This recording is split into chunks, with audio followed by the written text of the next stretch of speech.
મિત્રો, પ્રેમ, વંદન, જય શ્રી કૃષ્ણ, વાસુદેવ સર્વમ.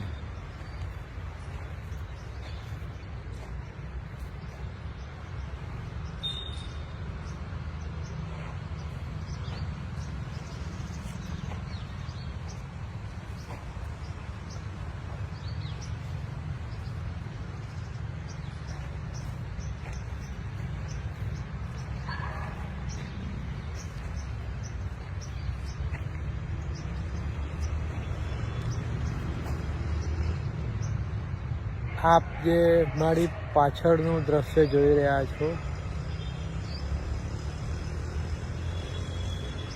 એમાં જે વાદળો દેખાઈ રહ્યા છે એની સુંદરતા તમને વર્તમાનની હાજર ક્ષણમાં ઉપસ્થિત કરી શકે. આમ જુઓ તો એ ઈશ્વરની જળ પ્રકૃતિમાં આવે. ઈશ્વરની ચેતન પ્રકૃતિ તો તમે જ છો.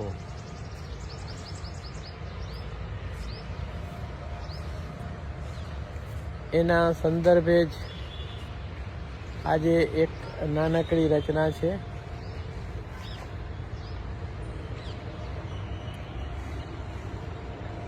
કે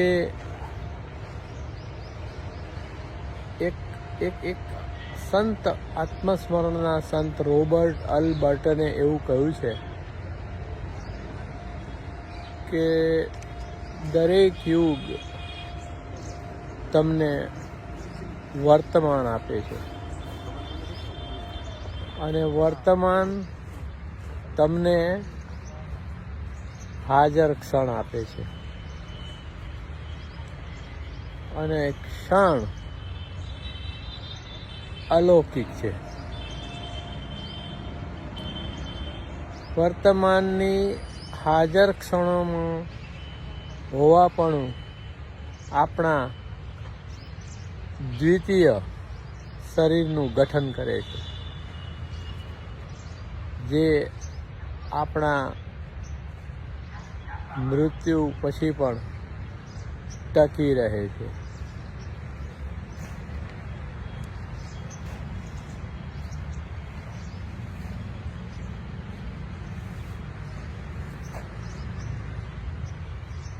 આ હું તું આ તે બધું કૃષ્ણ છે.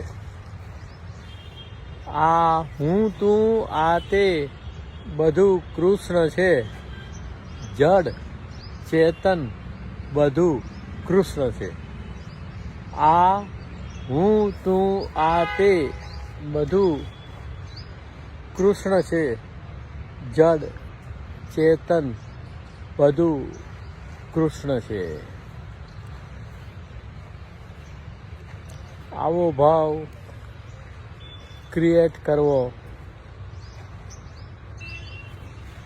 ખૂબ જ અઘરો છે. જીવન પર્યંત અદકા યત્નો કરવા પડે.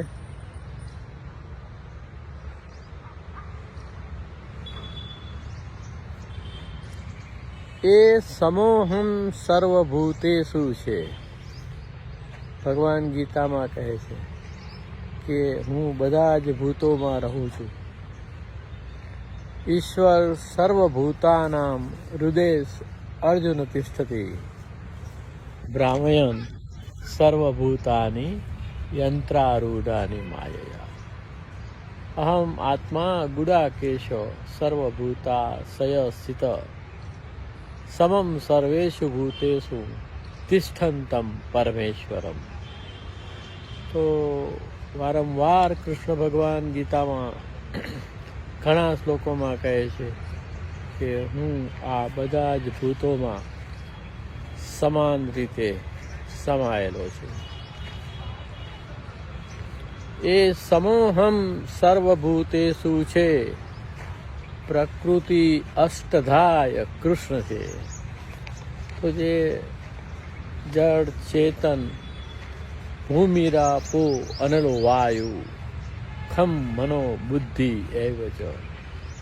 તો અહંકાર, મન, બુદ્ધિ, જડ, ચેતન, જે પ્રકૃતિ છે એ કૃષ્ણ પ્રભુની જ છે. આપણે બ્રહ્મ સત્ય જગત મિથ્યા કરવાનું છે. તો જે જળ પ્રકૃતિ છે, ઈશ્વરની પરા અને અપરા પ્રકૃતિમાં જે જળ પ્રકૃતિ છે એને એ જળ છે એ રીતે જોઈ અને એનું સત દર્શન કરવાનું છે. એ અસત્ય છે એવું માનવાનું નથી. એ સમોહમ સર્વભૂતેષુ પ્રકૃતિ અષ્ટધાય કૃષ્ણ છે. પ્રકૃતિ અષ્ટધાય કૃષ્ણ છે કે આત્મા રૂપે વ્યાપ્ત એ સર્વભૂતોમાં. તો જે ચેતન પ્રકૃતિમાં એ આત્મ સ્વરૂપે વ્યાપ્ત છે.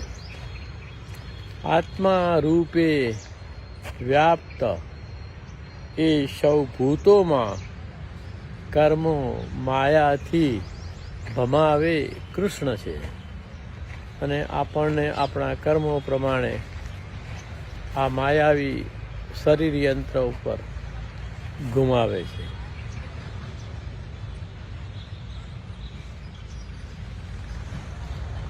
આ હું તું આ તે બધું કૃષ્ણ છે.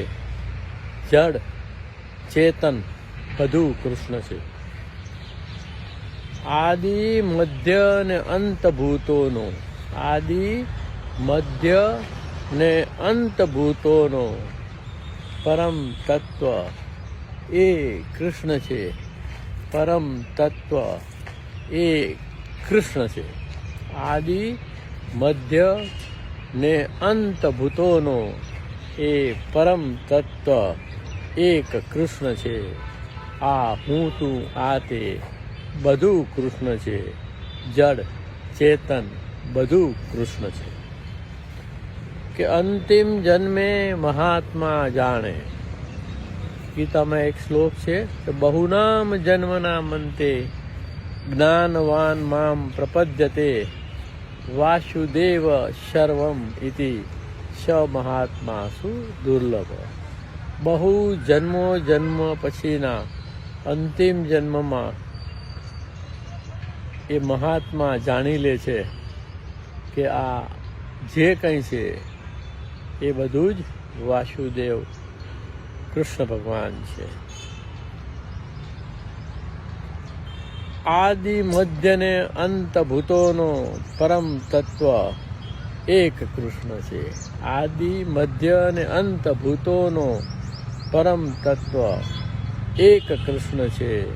આત્મા રૂપે વ્યાપ્ત સૌ ભૂતોમાં કર્મો માયાથી ભમાવે કૃષ્ણ છે. હું તું આ તે બધું કૃષ્ણ છે. જડ ચેતન બધું કૃષ્ણ છે. કે તારી ભીતર જાગીને જોતું, તારી ભીતર જાગીને જોતું હરે રામ ને હરે કૃષ્ણ છે. તારી ભીતર જાગીને જોતું હરે રામ ને હરે કૃષ્ણ છે. આ હું તું આ તે બધું કૃષ્ણ છે. જડ ચેતન બધું કૃષ્ણ છે. ના અયોધ્યા ઇસ્કોન મંદિરે, ના અયોધ્યા ઇસ્કોન મંદિરે હરે રામ રામ હરે કૃષ્ણ છે. ના અયોધ્યા ઇસ્કોન મંદિરે હરે રામ રામ હરે કૃષ્ણ છે. તો ભગવાન તો ભીતર બેઠો છે, મંદિરમાં છે એ તો એનું મૂર્તિ સ્વરૂપ છે. એ મૂર્તિને પણ જો વર્તમાનની હાજર ક્ષણમાં રહી અને ભાવ સ્વરૂપથી ઉચ્ચતર ભાવ કેન્દ્રોમાં સ્થિત રહી અને દર્શન કરવામાં આવે તો ઈશ્વરત્વનો ભાવ આવે છે. આ હું તું આ તે બધું કૃષ્ણ છે, જડ ચેતન બધું કૃષ્ણ છે.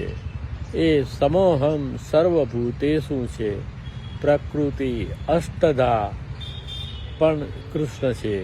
આત્મા રૂપે વ્યાપ્ત સૌ ભૂતોમાં કર્મો માયાથી ભમાવે કૃષ્ણ છે. આદિ મધ્ય ને અંત ભૂતોનો પરમ તત્વ એક કૃષ્ણ છે. અંતિમ જન્મે મહાત્મા જાણે અધ્યાત્મે તત્વજ્ઞાન કૃષ્ણ છે. કે તારી ભીતર જાગીને જોતું હરે રામને હરે કૃષ્ણ છે.